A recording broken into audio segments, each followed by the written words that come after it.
Yep, we're an hour late this evening. Nope, no, we're not. We just right on time. You better walk, man of God. You know how I do it.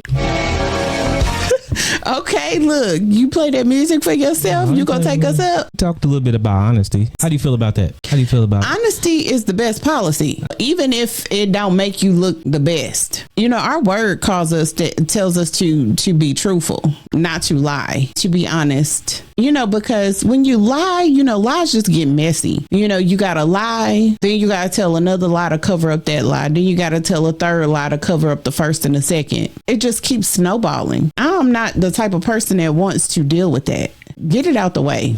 I think that is very important. I think that makes a person of high integrity is you being honest and forthcoming, not even the white lies or omission. Like omission is lying. I definitely think that it is something that we need more of in this world, you know, like more of the fear of God, right? Respecting who he is and fearing him because of who he is. And then being honest and truthful. We have a theme for tonight around Ephesians 4:25. Therefore, each of you must put off falsehood and speak truthfully to your neighbor, for we are all members of one body. What made you think about, honesty? Well, because God has gifted us this ministry. I have seen a lot of people complain in their marriages, even some of the people that reach out to us for whether they want to be coached by us both or one of us individually. That there is a lot of dishonesty going on in these marriages. My question is it this person truly being dishonest, or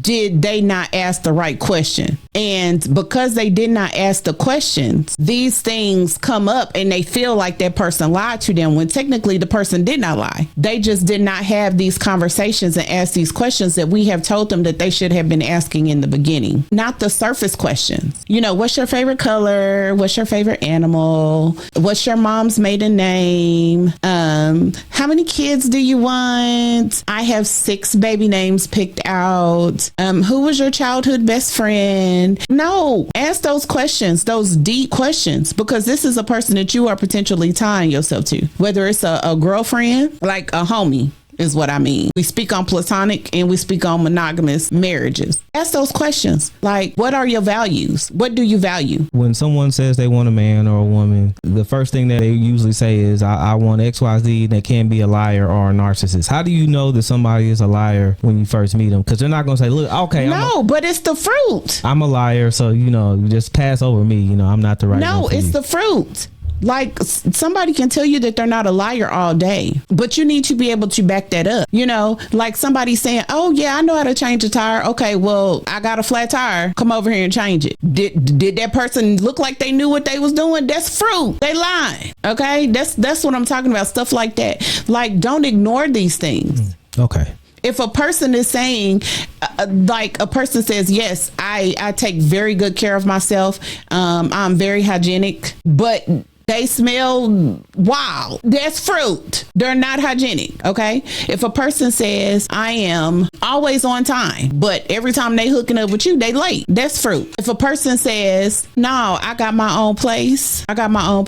And don't nobody live with me, but they staying at their mama house 95% of the time, they lying. That's fruit. If a person tells you, I read my Bible every morning when I wake up, and I read it every night before I go to bed. But anytime you ask them, well, what did you read today? And they can't tell you. Well, then, baby, I would dare to believe that you're lying. You can't tell me nothing. What book of the Bible did you read? Oh, I can't even call it. That's fruit.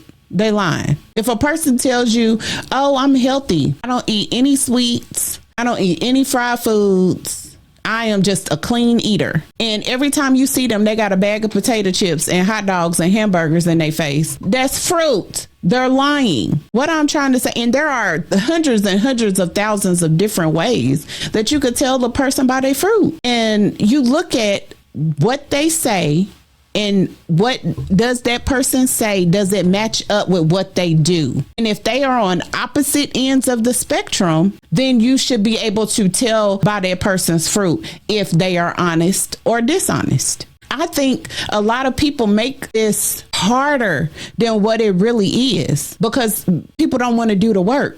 People really be liking this person and you liking them, oh, because they look good, voice is nice and sultry, got a nice car. No, baby, what them bills look like? Do you pay your bills on time? What do your spending habits look like? What does your walk with God look like? You know, what's that relationship with him talking about? How was your relationship with your parents? Do you have any children? Well, what's your relationship with your children's mother, your children's father? I need to know those things. And that comes with work. That comes with intentionality. That comes with not being blind, deaf, and dumb. And caught up on the surface thing. And so going back to what we were talking about, the honesty, like why did that come up? Because I see a lot of people in their marriages lately say they feel like their spouse was dishonest with them. And I said, well, can you elaborate a little bit? What does that dishonesty look like? And I am met with, oh, well, they told me that they knew how to put boundaries in place. They knew how to put boundaries in place. They knew that the husband or wife came first. And that the children came second from a biblical standpoint. They told me that they had a good relationship with their parents, that he had a good relationship with his mother, but he knew his mother had a place. And my question was, okay, well, did he show you all of that before you got married to him? Well, no, I just kind of feel like when we got married, he kind of switched things up. Well, what was there to switch up? If he didn't really show you that in the beginning, how do you know that there was a switch up? How do you not know that this just wasn't his way of doing things the whole time? Because you didn't do your homework. You didn't do your due diligence. So is that a person really being dishonest to you? Or did you just did not ask those questions? And now that the fruit of his tree, whatever kind of tree that this young man has, is in your face, you want to label it something that is really not. Yeah, I understand. I can see that. You know, or a young lady, you know, that says that, oh, she is a respectable young lady. You know, she has morals. She loves the Lord, but can't tell you nothing about the Lord outside that she used to go to church when she was 6 with her grandma and she enjoyed Sunday school. Okay, well, what does that prayer life outside of the church house, right? Because we are the ecclesia. We are the body. So what does your relationship with God look like when nobody's around? Oh, I mean, you know, I'm more spiritual than I am religious. Okay, then, baby, no, because that sounds real crystalish. Spiritual more than religious. If you can't tell me nothing about my heavenly Father, but you sit up here trying to get me to be with you because these are safe answers or okay answers or passable answers, I need some depth. And a lot of people are puddle deep with the illusion that they have some depth to them. And I think that comes by way of the other person not doing their due diligence and not seeing this and searching this out. Where's their discernment? Where's the discernment of spirits? Where are these gifts that God has placed within us all? How come those things? If you are walking with God the way that you say that you are walking with God, then how come your antennas ain't going off? Maybe one get by you. I give you 2. But 3, 4, 5, 6, and 7, and you don't want to investigate. I think that's problematic. Am I making sense? Yeah, I agree. A lot of what you're talking about are things that can be seen that one person can say that, okay, I've been misled or lied to, but really they are things that you missed or you just didn't ask, and that needs to be paid attention to. There needs to be the light needs to be shined and cast on those things that one might overlook because of other attributes. And it happens all the time. You know, some people, I believe some people can just change and just all of a sudden jump off a deep end. But do I think that's the majority of people? You think light switches go off and on? Every once in a while. I mean, okay. It's a possibility. You can't okay. You know, can't rule it out. But do I think the majority is like that? No, I think you saw it. You just didn't want to see it until it got to a point to where you just could no longer deny or handle what was going on. And that's realistic. And I also think couples wrestle with this at some point in their time in their marriage, even when they get past that part. You know, they wrestle with honesty. Yeah, we're going to walk through some of the dark valleys that people have. I mean, even when it's hard, it's what brings us together in grace.